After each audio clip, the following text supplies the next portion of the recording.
chào mừng bạn, những người bạn thiện lành đã đến với kênh truyện nhân quả Phật giáo trong hành trình tĩnh tâm tối nay. Chúng tôi rất vui vì bạn đã chọn dành thời gian này để ở lại nơi đây cùng với chúng tôi. Đêm nay chúng ta sẽ cùng nhau khám phá những trí tuệ thâm sâu được truyền miệng qua các đời thiền sư. Những bậc giác ngộ với mục đích xoa dịu đi sự ồn ào không ngừng nghỉ trong tâm trí, dẫn dắt bạn bước vào một sự tĩnh lặng sâu lắng và chữa lành. Nếu bạn muốn, hãy thầm nói với chính mình ngay lúc này, dù bây giờ là mấy giờ, dù bạn đang ở đâu, khoảnh khắc này hoàn toàn thuộc về bạn, là khoảng thời gian bình yên của riêng bạn. Trong đêm nay, chúng ta sẽ cùng bước vào một loạt những câu chuyện Phật giáo và thiền tông cổ xưa đã được tuyển chọn kỹ lưỡng. Mỗi câu chuyện là một chiếc chìa khóa tràn đầy sức mạnh, giúp bạn ngăn chặn những suy nghĩ rối bời, tháo gỡ gông xiềng của tâm trí và giải phóng những cảm xúc lặp đi lặp lại. Đây không chỉ là những câu chuyện, mà là những giáo lý sống động, mang theo sức mạnh thay đổi cuộc đời, giúp bạn định hình lại mối quan hệ của bản thân với áp lực, lo âu, sự suy nghĩ quá độ và cả những khao khát tìm kiếm sự công nhận từ bên ngoài. Sự tĩnh lặng thực sự không đến từ việc sắp xếp lại thế giới xung quanh, mà là sự chuyển hóa phong cảnh từ bên trong nội tâm. Như Thiền Tông từng nói, khi tâm trí tĩnh lặng, linh hồn mới bắt đầu lên tiếng. Bây giờ, xin hãy an trú thật sâu. Hãy để cơ thể bạn hoàn toàn thả lỏng, phó mặc cho chiếc giường đang nâng đỡ bạn. Hãy cùng tôi hít một hơi thật sâu, cảm nhận không khí lấp đầy lồng ngực, rồi từ từ thở ra. Trong lúc thở ra, hãy biết rằng bạn sắp đón nhận những trí tuệ cổ xưa đã chờ đợi từ rất lâu để được gặp gỡ bạn trong đêm nay. Hãy bắt đầu hành trình của chúng ta bằng một câu chuyện về bản chất của góc nhìn mang tên Hoa Văn của khung cười. Tại một ngôi làng nổi tiếng với những thước vải tuyệt đẹp, có một vị thiền sư tên là Thạch Lan. Ngài từng là một thợ dệt bậc thầy. Đôi bàn tay Ngài dù đã chai sần sau nhiều năm tu tập, nhưng vẫn nhớ rõ cảm giác của từng sợi tơ và nhịp điệu của khung cười. Một buổi sáng mùa thu, có một vị sư trẻ tìm đến Ngài. Khuôn mặt chàng trai lộ rõ vẻ thất vọng, cử chỉ bồn chồn vì sự nôn nóng trong tâm. Vị sư cúi chào thật sâu, cất giọng đầy căng thẳng. Thưa thiền sư Thạch Lan, con đã cống hiến trọn vẹn bản thân cho con đường tu tập. Con ngồi thiền hàng giờ đến mức hai chân đau nhức. Con tụng kinh đến mờ cả mắt. Con giữ gìn giới luật, không sai một ly. Nhưng tâm con vẫn như một mớ bòng bong, suy nghĩ và cảm xúc rối bời. Con không tìm thấy bất kỳ ý nghĩa hay quy luật nào trong sự hỗn loạn này. Làm sao con có thể tháo gỡ nó đây? Thiền sư Thạch Lan kiên nhẫn lắng nghe, ánh mắt Ngài dịu dàng và sâu thẳm.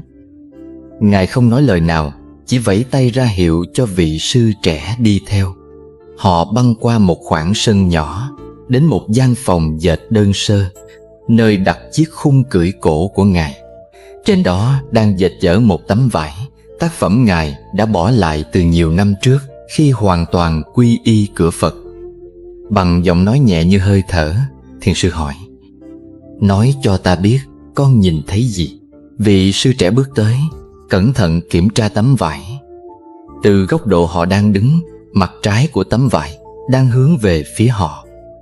Đó là một bức tranh hỗn loạn với những sợi chỉ thừa, những nút thắt và những mảng màu đang xen vô trật tự. Những sợi chỉ đỏ thẫm vắt ngang qua chỉ vàng một cách vô định, sợi lơ lửng, sợi đứt đoạn, tạo nên một khung cảnh rối rắm, vô nghĩa. Vị sư thất vọng nói: thật là một mớ hỗn độn, chẳng có quy luật nào ở đây cả. Nó xấu xí và khó hiểu, y hệt như tâm trí của con lúc này. Một thứ hỗn loạn thế này thì làm sao có thể tạo ra điều gì tốt đẹp được? Thiền sư vẫn không nói một lời. Ngài bước vòng qua phía bên kia của khung cưỡi, tiếng bước chân êm ái trên sàn gỗ, rồi vẫy tay gọi vị sư trẻ bước sang. Khi vị sư bước tới góc nhìn mới này, anh ta sững sờ nín thở. Từ phía bên này, những sợi chỉ tưởng chừng như hỗn loạn ban nãy, giờ đây hội tụ lại thành một bức hoa văn tuyệt mỹ. Một chú chim hạt uy nghi đang dang rộng đôi cánh vuốt bay lên bầu trời xanh. Mỗi sợi chỉ đều có mục đích của nó, mỗi màu sắc đều có vị trí riêng trong một thiết kế vĩ đại. Những nút thắt tưởng chừng vô nghĩa hóa ra lại là những chi tiết tinh tế tạo nên kết cấu cho bộ lông hạt. Những sợi chỉ thừa khéo léo tạo ra ảo giác của những cơn gió. Tác phẩm này không phải là dệt dở, mà nó được cố ý để lại những khoảng trống hoàn hảo, nhằm lưu giữ khoảnh khắc bay lên vĩnh cửu của cánh hạt. Thiền sư đặt tay lên vai vị sư trẻ, nhẹ nhàng nói: tâm trí không phải là một vấn đề cần phải giải quyết. Nó là một bức tranh cần được nhìn nhận từ nhiều góc độ khác nhau. Tâm ta thế nào, ta sẽ trở thành người thế ấy. Tại sao chúng ta lại đau khổ trước sự hỗn loạn của tâm trí? Thiền tông dạy rằng nỗi đau không đến từ những suy nghĩ, mà đến từ góc nhìn của chúng ta đối với chúng. Khi ta đồng nhất bản thân với những suy nghĩ, ta sẽ thấy mình bị mắc kẹt chỉ nhìn thấy mặt trái của khung cửi. Khi bạn chuẩn bị chìm vào giấc ngủ, hãy để suy nghĩ của bạn giống như những sợi tơ trên khung cửi của thiền sư. Đừng cố kiểm soát hay dọn dẹp chúng. Chỉ cần quan sát, cho phép mặt trái hỗn loạn của tâm trí chuyển sang một góc nhìn tĩnh lặng hơn. Không có suy nghĩ tốt hay xấu, chúng chỉ là một phần của bức tranh nhận thức lớn hơn. Hãy hít vào thật sâu và từ từ thở ra. Câu chuyện tiếp theo kể về trí tuệ của sự tĩnh lặng trong một thế giới luôn đòi hỏi chúng ta phải hành động, mang tên nước giếng của tổng đốc. Tại một vùng núi xa xôi, có một vị tổng đốc nổi tiếng khắp nước vì sự hiệu quả và nghiêm khắc với công việc.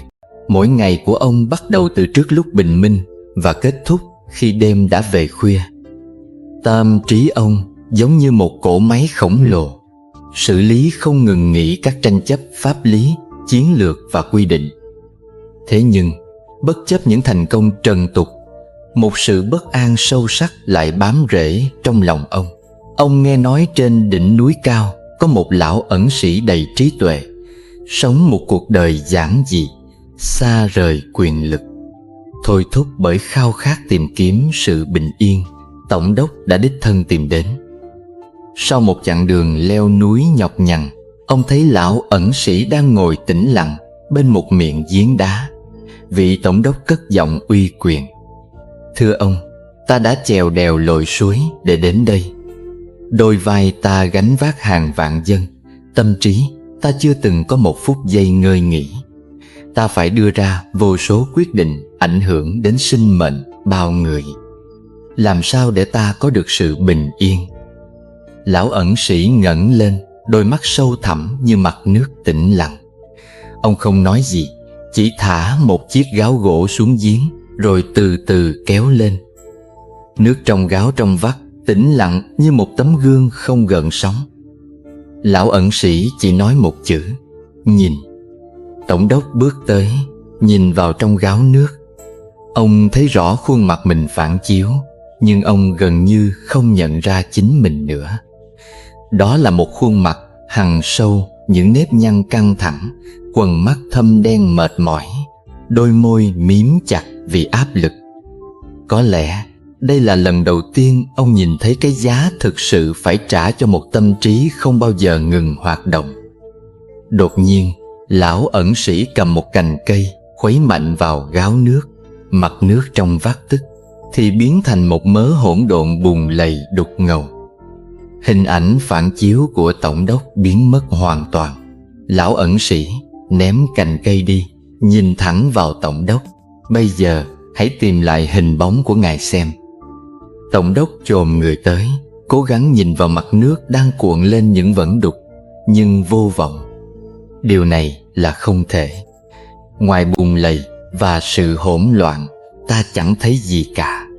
Lão ẩn sĩ gật đầu. Ngài đến tìm ta để xin sự bình yên, nhưng mỗi ngày chính Ngài đang dùng sức để khuấy đục giếng nước tâm trí của mình. Khi mọi chuyện vốn đã đủ, Ngài lại vẽ thêm kế hoạch. Khi có giải pháp đơn giản, Ngài lại làm cho nó phức tạp. Ngài nghĩ rằng hành động nhiều hơn sẽ mang lại sự sáng suốt, nhưng Ngài chỉ đang khuấy lên lớp bùn cản trở tầm nhìn của chính mình. Lão chỉ vào gáo nước. Ngài không cần làm bất cứ điều gì để làm trong gáo nước này. Không cần vớt bùn ra, cũng không cần thêm thuốc lọc. Ngài chỉ cần ngừng khuấy. Hãy để bùn tự lắng xuống. Đức Phật dạy rằng thiền định mang lại trí tuệ, thiếu thiền định sẽ để lại vô minh. Chúng ta đang sống trong một nền văn hóa tôn vinh sự bận rộn, coi hoạt động của não bộ là sự thông minh. Khi gặp khó khăn, ta ngay lập tức lên kế hoạch, phân tích, đấu tranh, tưởng rằng nghĩ nhiều hơn sẽ giải quyết được vấn đề. Nhưng như thiền sư đã từng nói, bạn không thể ngăn những con sóng, nhưng bạn có thể học cách lướt sóng. Khi bạn chuẩn bị buông bỏ gánh nặng của ngày hôm nay, hãy nhớ đến trí tuệ của lão ẩn sĩ. Khi bạn nằm xuống, tâm trí bạn có thể vẫn đang cuộn trào vì những công việc dang dở. Thay vì tiếp tục khuấy đục nó bằng những lo âu, hãy ngừng việc thêm vào những suy nghĩ. Hãy để những cặn bùn tự nhiên lắng xuống. Hít vào sự trong trẻo và thở ra sự lắng động. Câu chuyện tiếp theo mang tên Món nợ của chiếc bóng, nói về sức nặng của cảm giác tội lỗi và những sai lầm trong quá khứ. Tại một ngôi đền tĩnh lặng, có một vị sư tên là Hoằng Từ. Cuộc sống của ông luôn bị bao phủ bởi một đám mây u ám. Trong khi các huynh đệ tu tập với tinh thần nhẹ nhàng, Hoằng Từ lại luôn cúi gằm mặt, hai vai rụt lại như đang vác một tảng đá vô hình. Một buổi sáng, mang theo cảm giác nặng nề quen thuộc, Hoằng Từ tìm đến lão thiền sư, người đang cẩn thận tưới nước cho những chậu cây non trong vườn. Hoằng Từ cất giọng thều thào: "Thưa sư phụ, quá khứ đang bám lấy con như một cái bóng không thể trốn thoát. Trước khi đến ngôi đền này, con từng là một kẻ tồi tệ. Con đã làm tổn thương những người yêu thương mình. Con sống ích kỷ và gây ra nhiều hậu quả. Con có cảm giác mình sẽ phải trả nợ cho những tội lỗi này mãi mãi. Dù con có ngồi thiền bao lâu, cảm giác tội lỗi ấy vẫn đè bẹp con." Lão thiền sư chậm rãi đứng lên, phủi lớp đất trên tay, mỉm cười từ bi: "Hoằng Từ, con lo lắng về cái bóng của mình là điều hoàn toàn đúng. Hãy ra giữa sân, chúng ta sẽ kiểm tra nó." Họ bước ra giữa khoảng sân ngập nắng trưa gay gắt. Thiền sư chỉ xuống đất: "Con nhìn xem, đó là bóng của con. Nó rất đen, và dù con đi đâu, nó cũng bám chặt lấy con. Khá bướng bỉnh phải không? Nếu nó làm con phiền lòng đến vậy, hãy thử rũ bỏ nó xem. Chạy đi, giải phóng bản thân khỏi cái bóng đó đi." Dù bối rối, Hoằng Từ vẫn bắt đầu chạy quanh sân, hy vọng có thể chạy nhanh hơn cái bóng. Nhưng ông chạy nhanh bao nhiêu, cái bóng cũng theo kịp bấy nhiêu. Ông nhảy lên, cái bóng cũng nhảy lên. Ông dùng tay đập vào nó, ra lệnh cho nó biến đi, nhưng vô ích. Vài phút sau, ông gục xuống đất, thở hổn hển, tuyệt vọng hét lên: "Không được đâu sư phụ, con làm gì cũng không thoát được nó." Thiền sư bình thản gật đầu: "Đúng vậy, nhưng con hãy nhìn sang kia." Hoằng Từ ngẩng lên, thấy sát bức tường đền có một cây sồi cổ thụ khổng lồ, cành lá vươn rộng, tỏa ra một bóng râm cực lớn bao phủ một góc sân. Thiền sư nói: "Hãy bước vào đứng dưới gốc cây đó." Hoằng Từ bước vào trong bóng râm của cây sồi cổ thụ. Khi cúi đầu xuống, ông ngạc nhiên nhận ra cái bóng đen đặc của ông ban nãy đã hoàn toàn biến mất. Bóng của cành cây quá lớn, quá bao dung, đến mức nó đã hấp thụ hoàn toàn cái bóng nhỏ bé của ông. Thiền sư bước tới bên cạnh, nhẹ nhàng nói: "Con thấy không, Hoằng Từ, con không thể chiến đấu, phủ nhận hay chạy trốn khỏi cái bóng của chính mình. Quá khứ là một phần không thể tách rời của con dưới ánh sáng mặt trời. Nhưng con có thể chọn cách đứng dưới một bóng râm lớn hơn. Như Đức Phật đã dạy, hận thù không thể diệt được hận thù, chỉ có từ bi mới diệt được hận thù. Tại sao chúng ta lại tự giam mình trong sự dằn vặt? Khi ta quá đồng nhất bản thân với tội lỗi, ta tạo ra một danh tính bóng tối. Ta định nghĩa mình qua những lỗi lầm trong quá khứ, thay vì nhìn nhận sự phát triển của hiện tại. Cây sồi khổng lồ đại diện cho lòng từ bi rộng lớn. Sự nhận thức rằng tất cả chúng ta đều là những con người không hoàn hảo, đều có thể mắc sai lầm. Đứng dưới bóng râm lớn hơn không có nghĩa là trốn tránh trách nhiệm, mà là đặt lỗi lầm của bản thân vào bức tranh chung của nhân loại, để học hỏi và lan tỏa sự lương thiện, thay vì tự trừng phạt. Khi bạn nằm đây và chợt nhớ lại một sự tiếc nuối cũ, hãy nhớ đến cây sồi cổ thụ. Thay vì chạy trốn, hãy tìm đến sự từ bi. Hít vào, cảm nhận bóng râm của lòng từ bi. Thở ra, buông bỏ sức nặng của cái bóng. Tiếp theo, chúng ta đến với câu chuyện về những rào cản do chính tâm trí chúng ta tạo ra, mang tên cánh cổng không tồn tại. Trên một ngọn núi cao, có một ngôi đền ẩn dật nổi tiếng với vị trụ trì sở hữu trí tuệ uyên thâm. Tuy nhiên, việc diện kiến Ngài nổi tiếng là vô cùng khó khăn. Không phải vì đường đi hiểm trở, mà vì thứ chờ đợi ở cuối con đường. Đó là một cánh cổng gỗ khổng lồ bọc sắt uy nghi, nằm kẹt giữa hai bức tường đá trải dài. Cánh cổng được chạm trắc tinh xảo, hình rồng, vượn và mây. Điều kỳ lạ nhất là cánh cổng này không có tay nắm, không có then cài, không có ổ khóa, cũng chẳng có cơ quan mật nào. Nhiều tháng, thậm chí nhiều năm trôi qua, vô số người cầu đạo đã đến đây. Họ ngồi thiền trước cổng, dùng tay sờ soạn từng chút một để tìm mật mã. Người thì dùng sức đẩy, kẻ thì nhịn ăn nhiều ngày cầu mong một phép màu.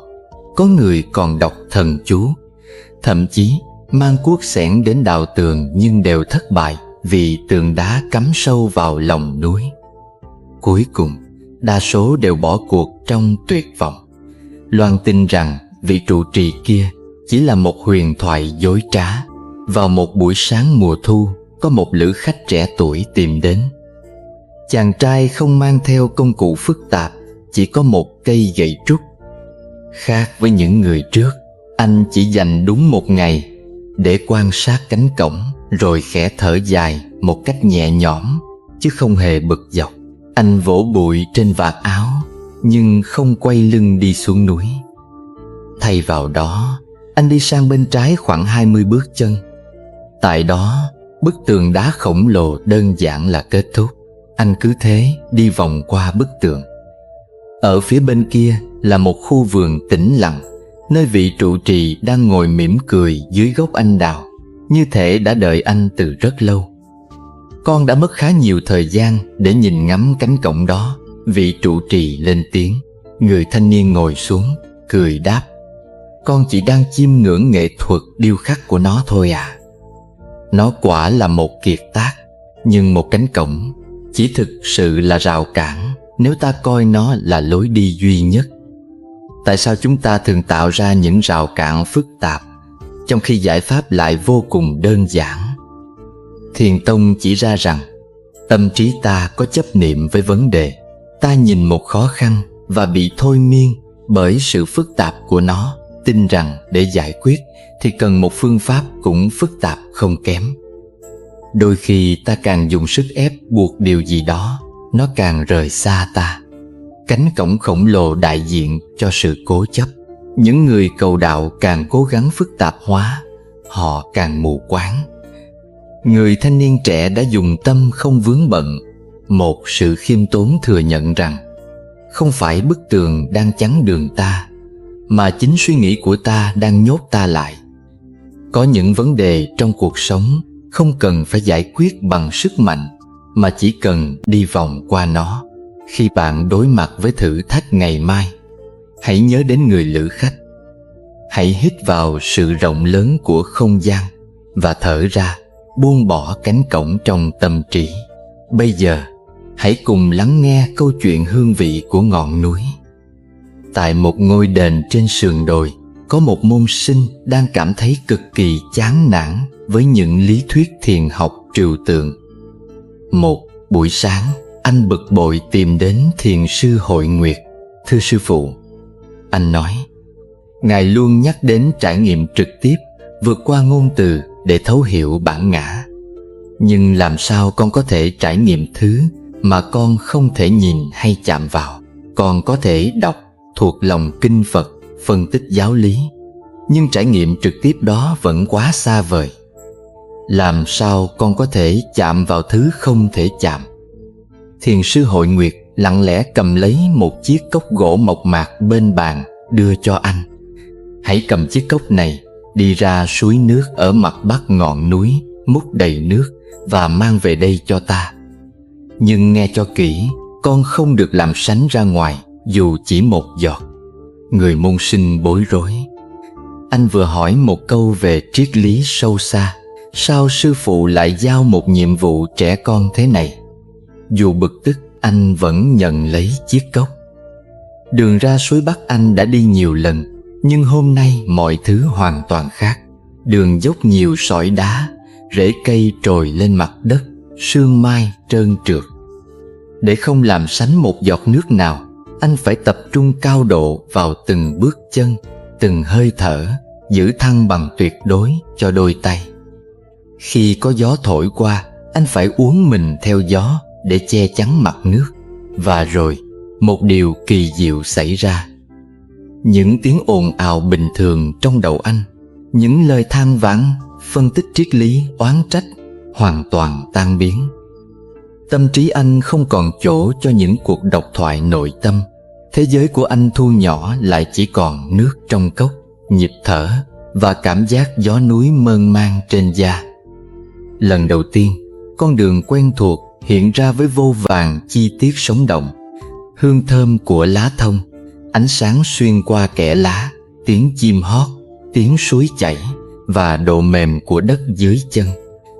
Việc giữ thăng bằng cho cốc nước đòi hỏi anh phải duy trì một trạng thái tĩnh lặng và cảnh giác đến tột cùng.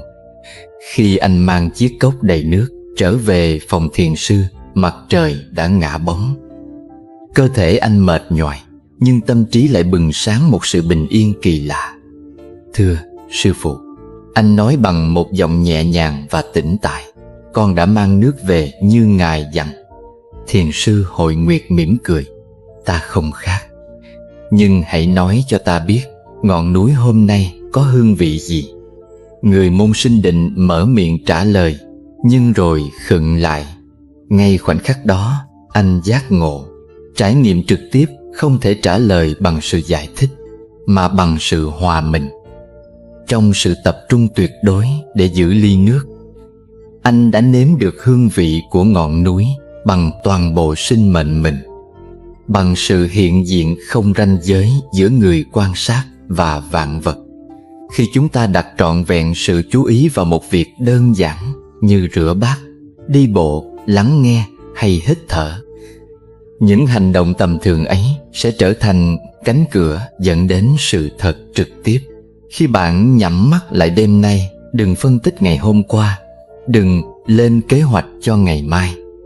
Hãy dồn sự chú ý vào cảm giác của chiếc chăn, nhịp đập của trái tim và hơi thở của bạn. Bạn sẽ nếm được hương vị của sự bình yên luôn hiện hữu. Hít vào một khoảnh khắc thuần khiết, thở ra mọi ý niệm. Câu chuyện tiếp theo mang tên Thiền sư xin bị chặt đầu, một giai thoại nổi tiếng về sự phá chấp.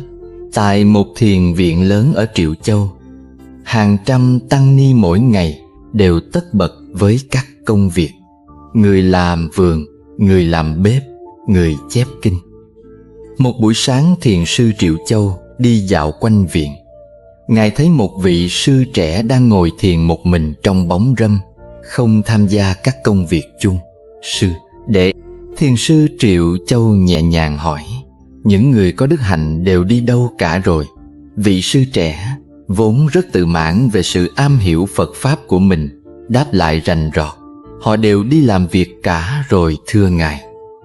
Câu trả lời ám chỉ rằng đức hạnh nằm ở việc lao động tạo ra giá trị, chứ không phải ngồi không. Điều xảy ra tiếp theo khiến vị sư trẻ khiếp vía. Không báo trước, thiền sư Triệu Châu rút từ trong áo ra một con dao sắc lẹm. Nhưng Ngài không đe dọa, mà cực kỳ bình thản vươn cổ ra, kề sát dưới lưỡi dao, rồi đưa cán dao cho vị sư trẻ. Bằng một giọng chân thành và tự nhiên nhất, Ngài nói: ta làm trụ trì, trách nhiệm quá nhiều và mệt nhọc. Con có thể giúp ta chặt cái đầu này đi được không?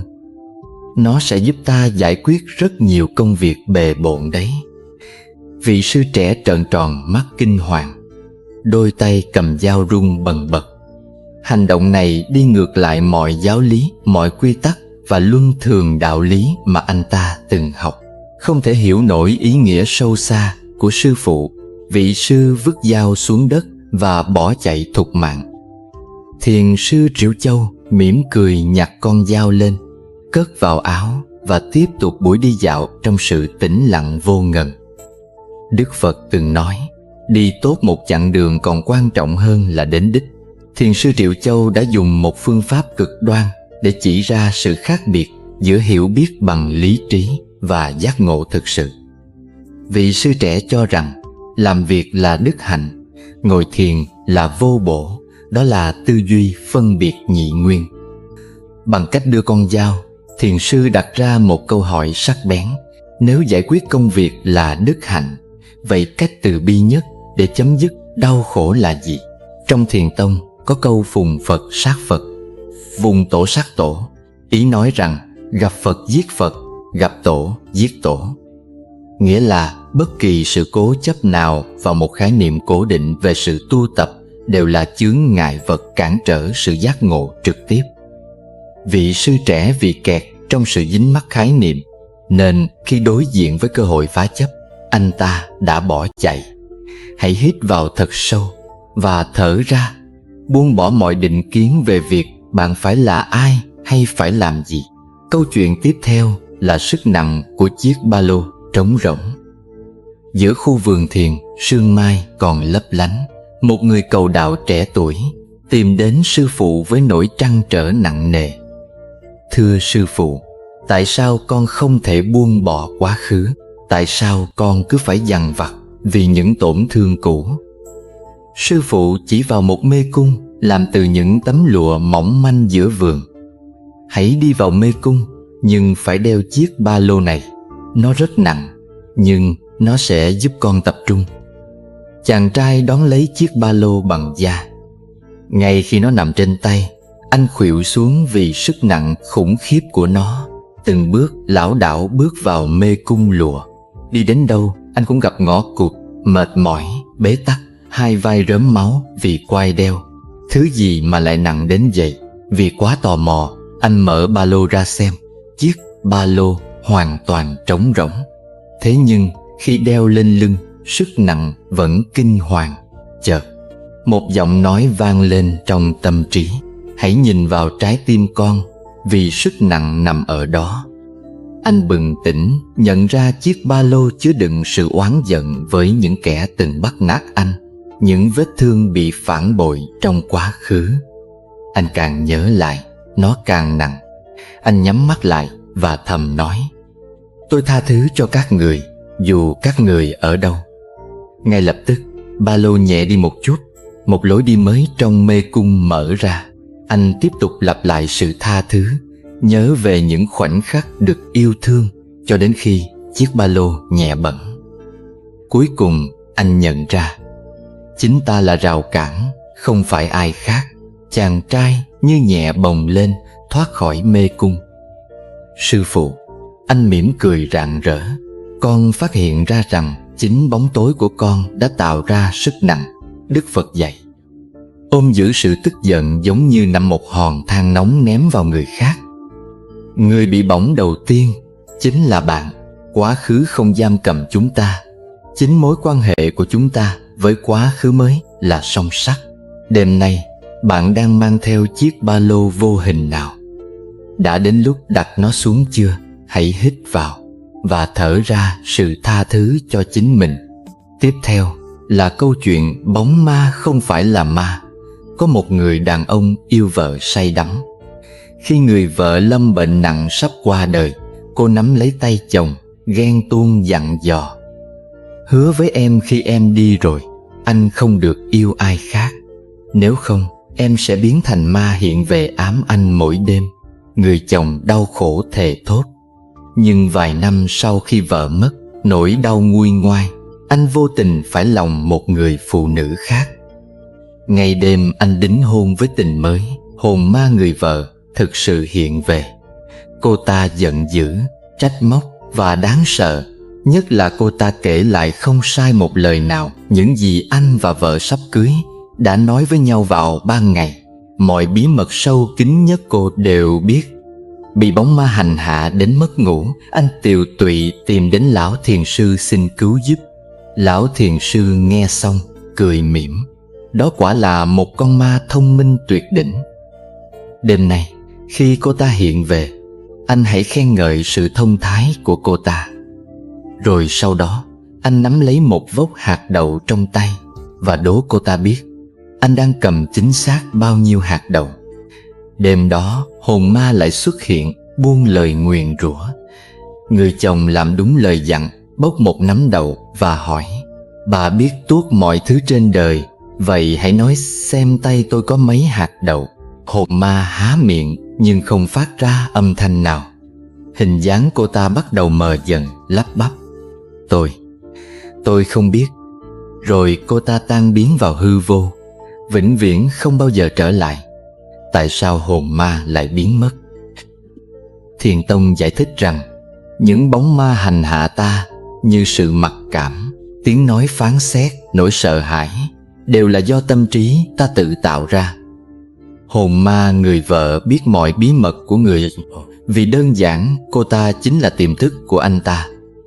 Cô ta không thể biết trong tay có bao nhiêu hạt đậu, bởi vì ngay lúc đó chính người chồng cũng chưa kịp đếm. Đức Phật dạy tâm tạo ra vạn vật. Khi bạn nghe thấy tiếng nói phán xét trong đầu, hãy biết rằng nó không có thực. Nó chỉ đáng sợ khi bạn ban cho nó quyền lực. Hít vào sự sáng suốt, thở ra, giải phóng mọi ảo ảnh. Chúng ta cùng đến với chuyến du hành của người thợ đá. Trên ngọn núi cao, có một anh thợ đá nghèo nhưng luôn hát ca vui vẻ. Một ngày nọ, anh được gọi đến làm việc tại dinh thự của một nhà quý tộc. Nhìn thấy sự xa hoa, anh sinh lòng ghen tị. Giá như ta là người giàu có. Lập tức, lời ước ứng nghiệm. Anh biến thành phú ông sống trong nhung lụa. Nhưng một trưa hè, thấy vua đi ngang qua, oai phong lẫm liệt. Anh lại ước: giá như ta là vua, anh biến thành vua. Ngồi trong kiệu, anh thấy mặt trời chiếu xuống gay gắt, làm anh đổ mồ hôi. Anh giận dữ: mặt trời còn quyền lực hơn cả vua, ta muốn làm mặt trời. Biến thành mặt trời, anh thỏa sức tỏa nắng. Nhưng một đám mây đen kéo đến che khuất anh. Mây quyền lực hơn mặt trời, ta muốn làm mây. Biến thành mây, anh làm mưa tầm tã. Nhưng một tảng đá trên núi vẫn đứng vững, không hề suy xuyển. Đã vĩ đại nhất, ta muốn làm tảng đá. Anh biến thành tảng đá khổng lồ, tự đắc vì sự bất diệt của mình. Nhưng bỗng có tiếng đục đẽo vang lên. Anh cảm thấy đau đớn. Nhìn xuống, anh thấy một sinh vật nhỏ bé đang cầm búa đục đẽo mình. Một con người nhỏ bé lại có thể đục vỡ cả tảng đá. Ta muốn làm người thợ đá. Và thế là anh trở lại làm anh thợ đá, với công cụ trên vai, đi dọc con đường mòn. Lần này anh hát vang bài ca của sự mãn nguyện. Thỏa mãn không đến từ việc thay đổi hoàn cảnh, mà là nhận ra sự trọn vẹn vốn có của bản thể. Hít vào sự trọn vẹn của hiện tại. Thở ra, buông bỏ sự mệt mỏi của những cuộc chạy đua. Câu chuyện tiếp theo là cuộc gặp gỡ giữa bác sĩ và thiền sư. Trong một buổi hội thảo, Một bác sĩ tâm lý hỏi vị thiền sư: tôi dùng các phương pháp phân tích tâm lý tìm ra gốc rễ vấn đề để chữa lành cho bệnh nhân. Còn Ngài giúp mọi người bằng cách nào? Thiền sư đáp: tôi đưa họ đến một nơi mà họ không thể đặt thêm bất kỳ câu hỏi nào nữa. Vị bác sĩ bối rối: tôi không hiểu. Đặt câu hỏi là cần thiết để phát triển mà. Thiền sư mỉm cười dịu dàng: câu hỏi sinh ra từ một tâm trí tin rằng mình đang thiếu vắng điều gì đó. Khi một người đi đến nơi mà những câu hỏi tự nhiên chấm dứt, họ sẽ tìm thấy thứ mà họ luôn tìm kiếm. Trị liệu tâm lý giúp giải quyết những vấn đề bề mặt, nhưng thiền đưa con người về trạng thái chân tâm, nơi sự thiếu thốn không hề tồn tại. Không có thiếu thốn, sẽ không còn câu hỏi làm sao để tôi hạnh phúc. Bạn vốn đã là sự viên mãn. Hít vào sự viên mãn không cần giải đáp, thở ra mọi nghi vấn của tâm trí. Tiếp theo là câu chuyện võ sĩ đạo và cánh cửa thiên đường địa ngục. Võ sĩ đạo Kính Phồn, một người cả đời vấy máu trên chiến trường, tìm đến thiền sư Bạch Ẩn và hỏi: xin Ngài cho biết thiên đường và địa ngục có thực sự tồn tại không? Thiền sư Bạch Ẩn nhìn anh ta từ đầu đến chân, buông lời khinh miệt: ngươi mà cũng đòi hỏi câu đó sao? Trông ngươi thô lỗ như một gã ăn mày. Chẳng có vị chúa công nào lại đi mướn một kẻ thấp hèn như ngươi làm hộ vệ cả. Bị xúc phạm danh dự nghiêm trọng, Tín Phồn đỏ mặt tía tai. Anh ta rút phát thanh kiếm ra, sát khí bừng bừng định chém rơi đầu vị thiền sư. Ngay khoảnh khắc thanh kiếm sáng loáng giơ lên, thiền sư Bạch Ẩn điềm tĩnh nói: nhìn kìa, cánh cửa địa ngục đang mở ra. Nghe câu nói đó, vị võ sĩ bừng tỉnh. Anh nhận ra cơn thịnh nộ vừa biến tâm trí anh thành một bãi chiến trường quỷ dữ. Anh vội vã thu kiếm vào vỏ, cúi đầu tạ ơn. Thiền sư Bạch Ẩn mỉm cười: nhìn kìa, cánh cửa thiên đường vừa mở ra. Thiên đường và địa ngục không phải là nơi ta đến sau khi chết. Nó là trạng thái tâm trí của ta trong từng khoảnh khắc hiện tại. Bạn chọn phản ứng bằng sân hận, hay chọn hiện diện bằng chánh niệm? Hít vào sự tĩnh lặng của thiên đường, thở ra, đóng lại cánh cửa của địa ngục. Bây giờ là câu chuyện chú cá và đại dương. Một chú cá nhỏ bơi đến hỏi cụ rùa biển già nua: cháu nghe mọi người nói về một thứ vĩ đại gọi là đại dương. Cháu đã bơi đi tìm khắp nơi mà chẳng thấy đại dương ở đâu cả. Cụ rùa cười hiền từ: cháu không thể nhìn thấy nó, vì đại dương ở bên trong cháu và bao quanh cháu. Cháu sinh ra trong nó, thở bằng nó. Nó là một phần quá sâu sắc của cháu, đến mức nó trở nên vô hình. Chúng ta thường mãi miết đi tìm đạo, tìm Phật tánh, tìm những phép màu siêu nhiên xa vời, mà quên mất rằng đạo nằm ngay trong nhịp đập trái tim, trong hơi thở, trong sự vạn vật sinh diệt mỗi ngày. Ta và đạo chưa từng xa cách. Hít vào toàn bộ đại dương của sự sống, thở ra, hòa làm một với vạn vật. Câu chuyện cuối cùng trong đêm nay kể về sức mạnh của sự tĩnh lặng, mang tên vị Pháp Sư kiêu ngạo. Thiền sư Bàn Khuê nổi tiếng khắp vùng vì những bài thuyết pháp đi thẳng vào lòng người. Ngài không dùng từ ngữ cao siêu, không trích dẫn kinh điển phức tạp, nhưng lại thu hút hàng vạn người nghe. Điều này làm một vị Pháp Sư phái Nhật Liên tức giận, vì tín đồ của ông ta đều bỏ đi nghe thiền sư Bàn Khuê. Đầy kiêu ngạo và đố kỵ, vị Pháp Sư mang theo một nhóm đệ tử hùng hổ xông vào pháp hội của thiền sư Bàn Khuê. Ông ta đẩy mạnh đám đông đang ngồi thiền, lớn tiếng quát tháo làm xáo trộn cả bầu không khí tĩnh lặng. Đợi đã, vị thiền sư kia, ta có lời muốn nói với ông. Vị Pháp Sư chỉ tay thẳng mặt Bàn Khuê. Người ta đồn ông có phép màu. Người sáng lập giáo phái của ta có thể khiến bất kỳ ai cũng phải vâng lời, kể cả những kẻ ngang ngược nhất. Ông có thể làm cho ta phục tùng ông được không? Thiền sư Bàn Khuê không hề tức giận trước sự vô lễ đó. Ngài mỉm cười dịu dàng, nhẹ nhàng đáp: "Được chứ. Ông hãy bước lên đây, đứng cạnh ta sẽ cho ông thấy." Vị Pháp sư đắc ý, ngưỡng ngực bước lên bục, đứng bên trái thiền sư. Bàn Khuê nhẹ nhàng nói: "Ông đứng bên trái ta khó nói chuyện quá. Ông vui lòng bước sang bên phải ta được không?" Vị Pháp sư cười khẩy, sải bước sang bên phải, tỏ vẻ thách thức: "Đó, xem ông làm gì được ta." Lúc này thiền sư Bàn Khuê mới mỉm cười, giọng nói vang lên ấm áp nhưng uy lực vô cùng: "Ông thấy chưa? Ông đang vâng lời ta đấy thôi. Ông là một người rất tinh tế và biết lắng nghe. Giờ thì xin mời ông ngồi xuống đây, chúng ta cùng đàm đạo." Vị Pháp sư sững sờ. Toàn bộ sự tức giận, kiêu ngạo và tư thế phòng thủ của ông ta hoàn toàn sụp đổ trước sự khiêm nhường và tĩnh lặng tuyệt đối của Bàn Khuê. Vị Pháp sư lặng lẽ ngồi xuống, cúi đầu kính cẩn lắng nghe. Đạo lý lớn nhất không nằm ở sự tranh cãi, mà nằm ở tâm vô ngã.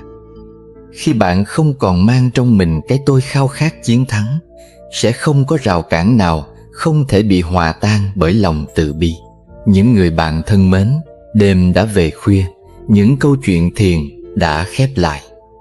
Tâm trí của bạn giờ đây hẳn đã nhẹ nhàng hơn. Những gánh nặng đã được đặt xuống bên thềm, nhường chỗ cho sự tĩnh lặng của chân tâm.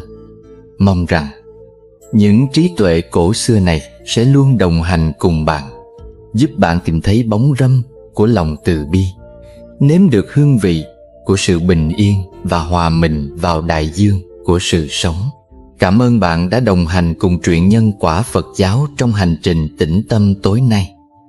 Nếu bạn tìm thấy sự bình an qua những câu chuyện này, hãy nhấn thích, chia sẻ và đăng ký kênh để chúng ta còn gặp lại nhau trong những chặng đường sắp tới. Bây giờ, hãy để mọi suy nghĩ trôi đi như những đám mây. Hãy nhắm mắt lại, hít một hơi thật sâu và chìm vào giấc ngủ thật an lành. Chúc bạn một đêm bình yên. Nam Mô A Di Đà Phật.